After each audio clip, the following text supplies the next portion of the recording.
Afternoon. We're so excited that you could join us for our coffee chat.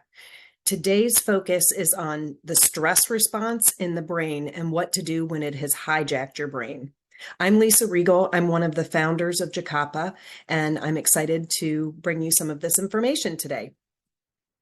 So the first thing to think about when you think about a stress response is that we think of our brain as just like the brain, but it's actually like a giant corporation with lots of departments. So just like a big company, you have a data department, you have a security department, an IT department, you have a CEO's office. In our brain, there's three main departments that are responsible for stress. There's our thalamus, which is our data manager. There's the amygdala, which is our security monitor. And there's the prefrontal cortex, which is our CEO. So as we think about these departments, you can use your fist to think about how they work together. And I would encourage you to share this with your students or your children. So if you look at the fist, you have at the very base of the brain is where we find the thalamus. And the thalamus's job is to take in information. In the middle of the brain, there's a little almond-sized component called the amygdala. And the amygdala is our security center. It is the one that decides whether or not we need to hit a panic button and do fight versus flight. And then finally, there's the prefrontal cortex up here. And the prefrontal cortex is the part of your brain where thinking and logic and reason happens. So you can kind of think of this fist because if we allow the thalamus to send a message to the amygdala that we're in danger, then we dysregulate. And all of a sudden, there's no connection anymore between the parts of the brain. So as we think about the thalamus, that's your data manager. And what his job is to analyze all the sensory data in the environment and create a report. And so they, sight, smells, sounds, situations, all of that goes into our thalamus. And then they kind of type up, if you think of it as like an incident report. But the problem is that the thalamus is programmed because of evolutionary biology. It is programmed to send the report to the amygdala or the security center by email, which is super fast, and send the report to the CEO by snail mail. So by design, our brain wants to know, are we in danger? Because if we're in danger, then we need to react before we really think about it and muse over it. So your security center gets that information first. Then you have your amygdala, which is your security monitor. His job is to read that data, that report, and analyze the danger level. If the danger is high, then our amygdala hits the alarm and sends all these chemicals. We have adrenaline and cortisol and all the stress chemicals into our body. It also shuts down our CEO's office because if we are in trouble, we need to fight, flight, or freeze. We don't need to think about it. The final part of the brain then is your CEO, which is your prefrontal cortex, where your thinking happens. What her job is to calmly read the report and then analyze using logic. So, we've had this happen before and we were safe. It's okay. We don't need to be alarmed by this. But again, as I was saying before, your security monitor gets that information before your CEO. So if you have a security monitor who is super excitable, then that panic button is already hit. And when the panic button is hit, it sends your CEO out to lunch. And the problem with that is, just like in any job, the more you do your job, the better you get at it. And so if you have a CEO who doesn't ever get to do her job because she's always sent out to lunch, because this body is always in a constant stress response, then the CEO doesn't get good at her job. And the CEO's job is the executive functionings.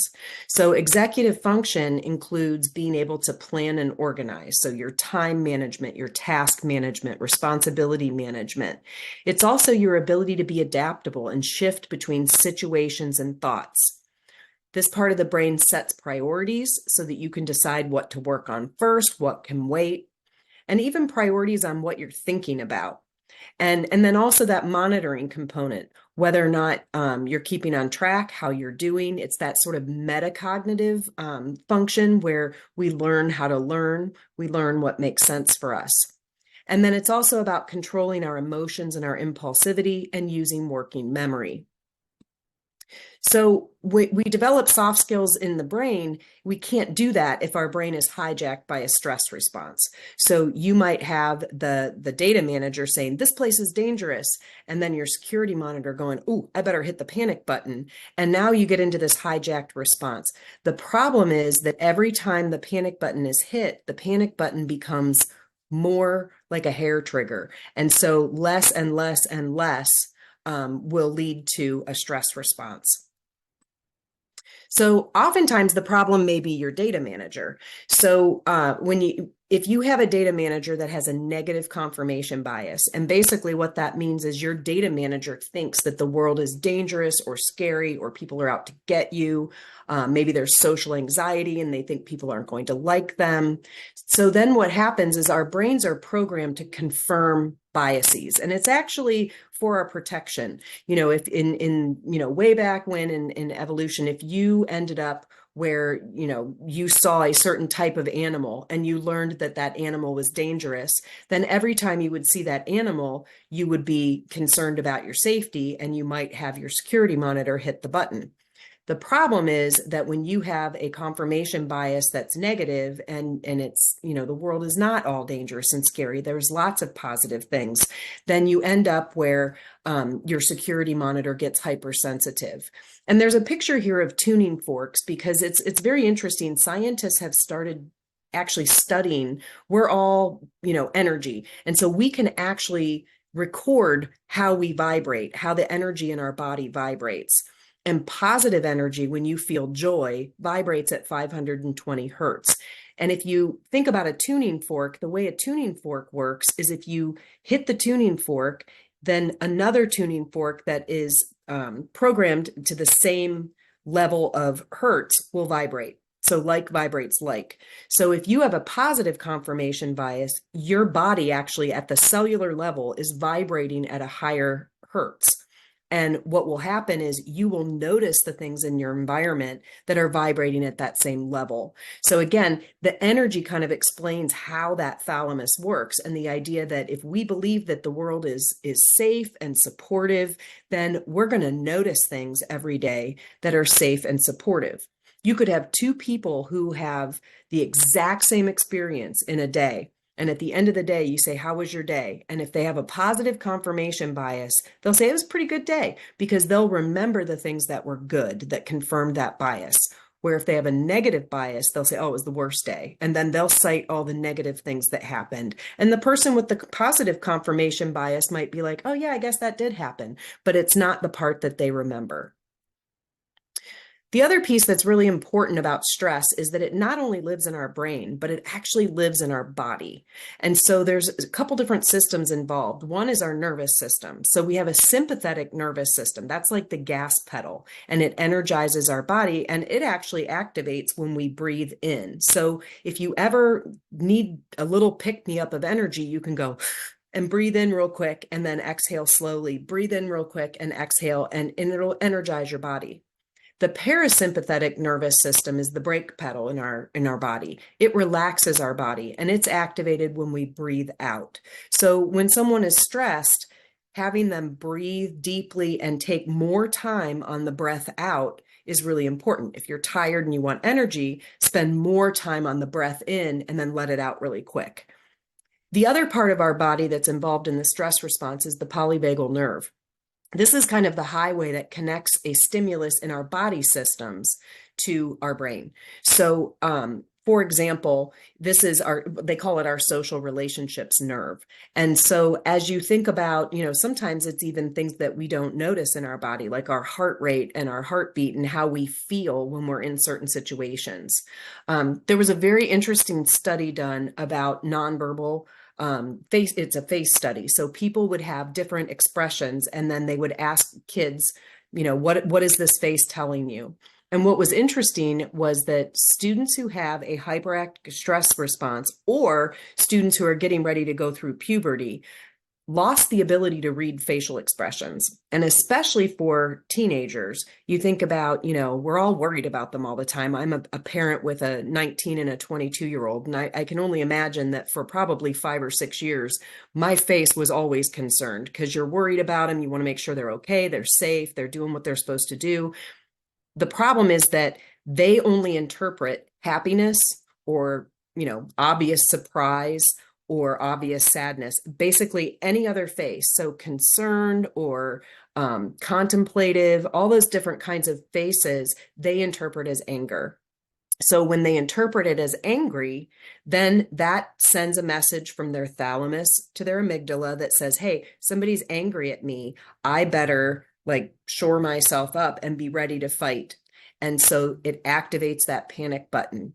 So one thing that I've always encouraged teachers and parents to do is name your face. So when you're talking to a student or your child, to be able to say, hey, this right now, this is not anger. I'm just worried. And helping them to make that connection between what your face looks like and what your emotion is. The other thing you want to do is connect stress to the body. Stress lives in our body, and it can impact the vagal nerve also impacts your stomach and your bowels. And so you think about students who have, nervous stomach, or maybe they get nervous about something and they end up with diarrhea. So you want to connect stress to the body, because the other piece is we may not always understand exactly how we feel. We may not have the words to describe the emotions we're feeling, but anybody can tell what their body feels like. So asking, what does your body feel like when it's stressed, and having them make that connection. Are you somebody who starts to get shaky? Are you somebody who gets hot? Are you somebody who starts to fidget or get jittery or bounce a leg up and down? What are the things that I could start to notice? Oh, gee, I'm getting hot. What am I stressed about? Maybe I'm stressed. And sometimes we don't even know we're stressed. Have you ever had a day at the end of the day where you sit down and all of a sudden you're like, man, my shoulders are tight, and I didn't even realize that I was stressed all day? So connecting the stress to the body feelings, when you do that, you're able to start to change that hijack stress response. Because now when I start to feel hot, before I hit the panic button, I'm able to say, okay, wait a minute, my stress is ramping up. I need to intervene and calm my body down so that I don't end up in a situation where I am out of control from stress. The second question that you can ask is, what does your body look like? And this can be really helpful, because that way there's a cue that you can look for in others to understand, hey, you're getting stressed. I did this activity once with teachers, and one of the teachers said, well, when I get stressed, my eyebrows go way up. And her teammates were like, oh yeah, they do. And so the teammates were able to look at her, and if they're in a team meeting and her eyebrows disappear behind her bangs, they know, hey, wait a minute, she's getting stressed. Maybe we need to take a temperature, take a break, take a breath, and let everybody get calmed down before we move on. And then the third question that's super important is, what does your brain tell you? And it is specifically phrased that way, not what are you thinking? Because what are you thinking assumes that your CEO is at her desk and making decisions about what you're thinking. But when the stress response has hijacked your brain, your CEO is out to lunch. So the person who's doing the thinking for you is your amygdala and your thalamus. They're the ones that are sending the messages. And so asking, what does your brain tell you, separates a person from shame or control, like that this is some kind of a character flaw that I have. And it helps them to say, you know what, my brain is telling me that I'm in danger, but I'm not. And so it helps to reconnect that CEO with the messages that a brain might be sending that aren't accurate. And it reduces that sense of shame that there's something wrong with me, that I'm thinking that everybody hates me, or that, I'm going to be, embarrassed, or whatever it is. You can separate yourself and say, that's just my brain telling me that, and it's not true. So the second part of this connecting to the body is, once you understand how your body experiences stress, then you say, what can I do? So how do I regulate that nervous system? How do I get that parasympathetic nervous system to calm me down? And where can I go to be safe so that I can find a spot where I can relax that stress response? The other pieces that are super helpful is understanding, what can others do and what should people not do. Some people don't want to be touched when they're stressed out. Other people really want a hug. And if you have somebody who does not want to be touched and you go to give them a hug, you can actually escalate their stress. So doing this kind of a chart becomes like a social contract that says, hey, here's who I am. Here's what I'm going to do to try to control my stress. And here's how the environment can help me do that better. So here's an example of what that looks like when it's finished. So in this particular case, this was a fourth grade boy who was super, super anxious about math. And he had low working memory in his executive functions. And so he would struggle to remember the math. He would do 2 or 3 or 4 problems, and then he couldn't remember how to do the problem again. He would get super stressed out, and he would literally have like an internal panic attack. And so you can see here, we looked at stage 1, stage 2, and stage 3. So when he first starts to get stressed, he starts to have his hands sweat, his face might get red, his body might freeze, and he might not respond to if he's talked to. And, this is where we end up disciplining students because we don't understand they're having a mental health moment. So if I'm trying to talk to a student and he's not responding, I'm like, oh, you're being insubordinate, so now you're in trouble. Well, that's not really what's going on. What's going on is he is in a stress response, and that's how he reacts to stress. When he starts to get more stressed, he doesn't know what to do. Now he's tapping his foot, his shoulders are tense. He might actually start talking back to you at that point, which at that point we say, oh, you're being defiant, and we discipline him. When the reality is, again, he's moving into an internal panic attack. The third stage is he just gives up. His hands shake, and at this point, he can't even hear. So you can see just from these stages of stress, if we respond to this person when they're in that state, how successful are we going to be? We're not going to be very successful trying to reason or trying to just tell them to get to work. What we need to do instead is make sure that they understand how to calm their body down, and that we're doing what is necessary so that that student can do that. So, for example, in this child, the stage is short for the first one, move me to a quiet space. The second, let me take a brief break and remind me to calm my body down. Go over maybe the steps that I'm supposed to be doing, help me get started. And then, the third phase is, again, he's an avoider. So it's like, let me leave the room for a minute. Let me just go calm myself outside of this room, because being in that room continues to escalate the stress. Using nonverbal signals to help me remember to breathe. At this point, if you remember stage 3, he can't hear well and he's really shutting down. So a nonverbal signal can really help him remember, okay, I'm really in trouble right now. I just need to breathe. And then there's some things there that you can see that are what not to do. We oftentimes escalate situations because we don't connect stress to the body, and we don't recognize the physical symptoms of what's going on, and the fact that we need to have de-escalation techniques prior to ever trying to problem solve or reason. So here's what a couple of them look like with students from a high school. So this is a student who you can see here, fidgety, watery eyes. This student gets sarcastic. When they get to stage 2, now they get spiteful. And so if you are observing, first it's sarcasm. So maybe your little red flag goes up that, hey, this kid's starting to have a stress response.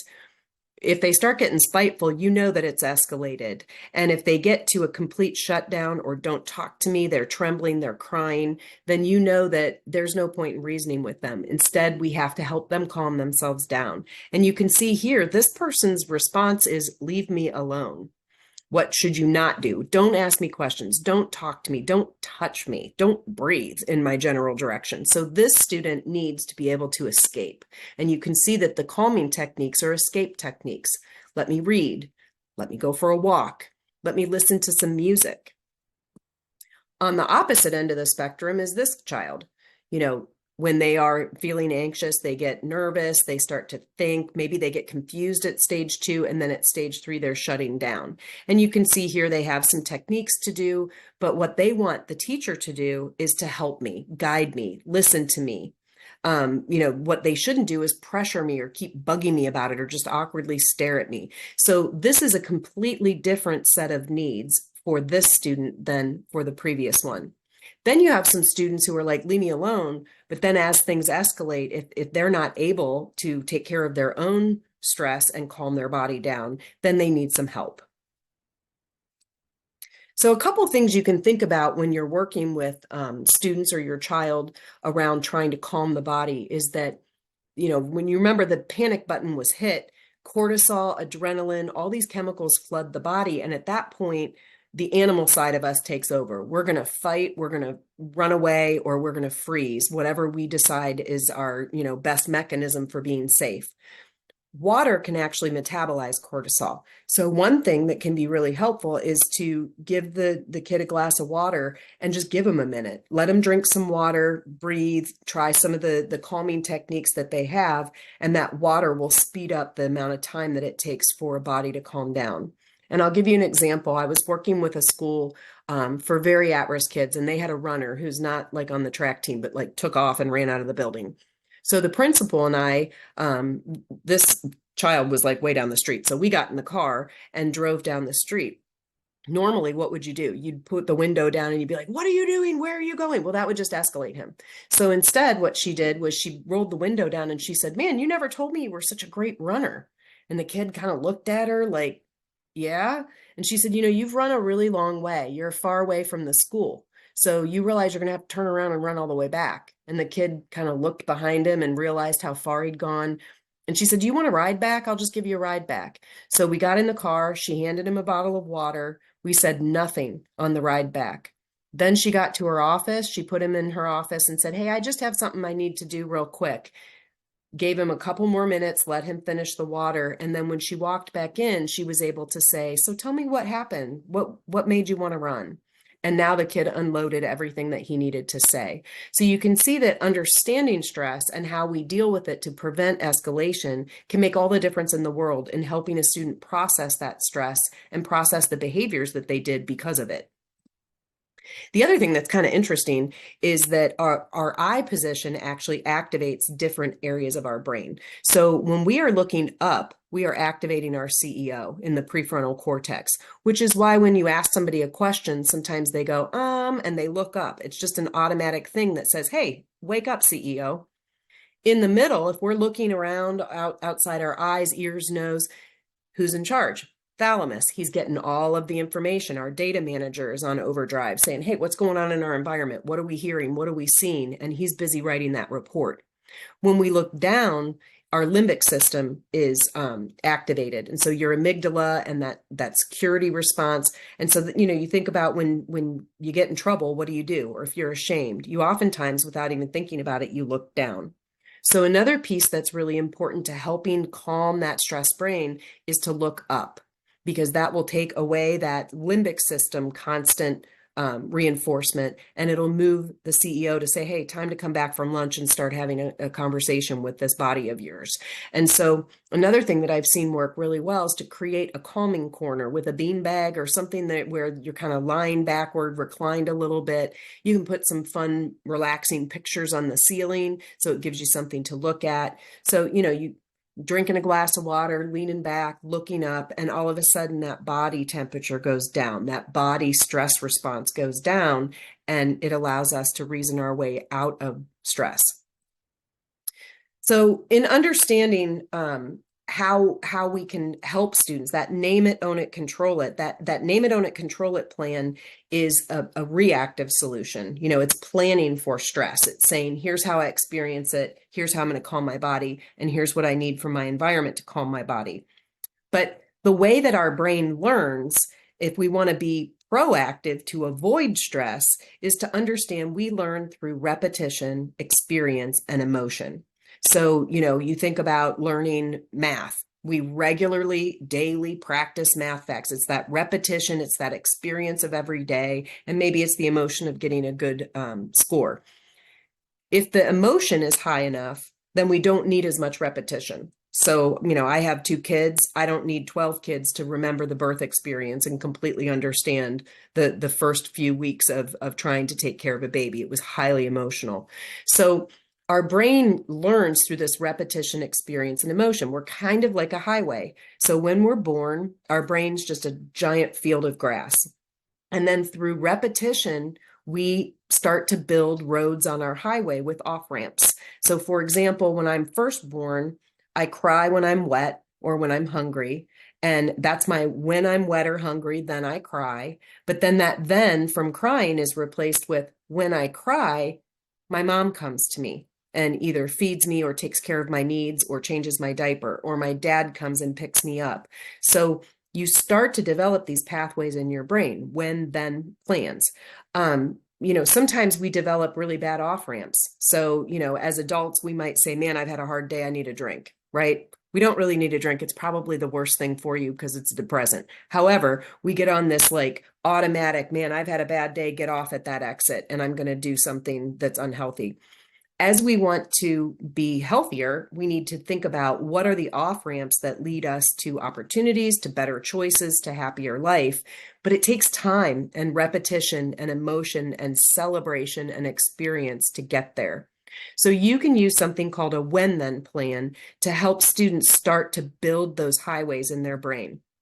So repeated experiences build those off ramps, and it can be really hard to resist. So, sometimes we have students who, for whatever reason, their life has continually taken them to the wrong exit on the highway. But just like if you've ever been on the highway and you have to use the restroom, you want to get off at the fastest exit you can find to go to the restroom. So let's say you get off at an exit and you go to a horrible part of town and you end up getting mugged or your car gets stolen.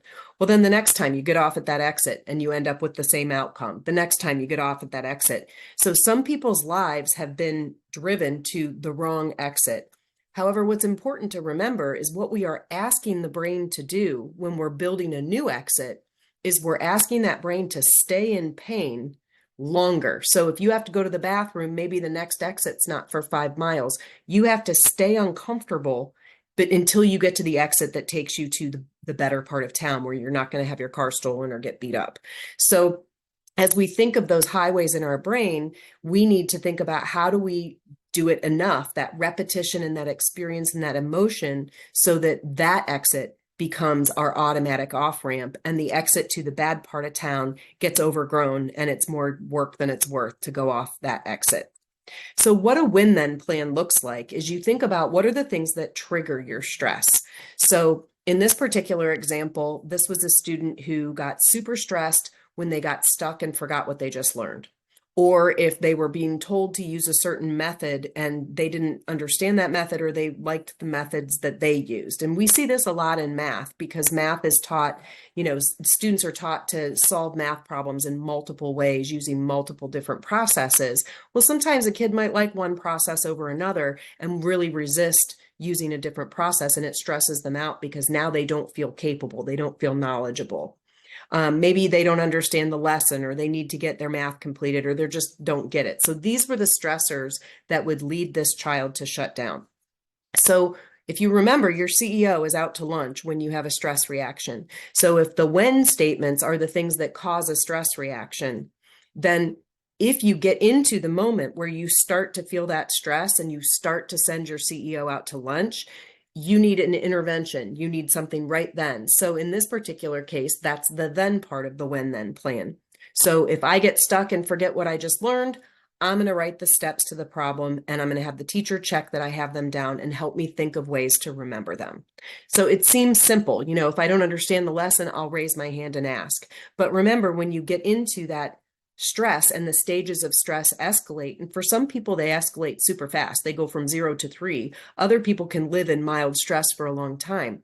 But when you get to that point where you're truly at a crisis point, you don't have the mental acuity all the time to reason through. And so having this written down, so what we did is we did when then plans, and then we had them taped to the desk.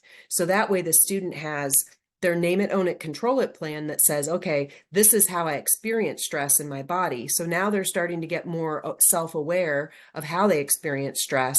So when they start to feel those physical symptoms, they can look down at their desk and say, okay, which one of these when statements is happening right now? And what should I do? And so these when then plans can prevent stress, and they can also become an intervention to calm that body down before we're out of control. So hopefully this was interesting to you and gave you some practical suggestions of things you can do, and a little bit more understanding about how the brain processes stress and what happens when we have a hijack stress response.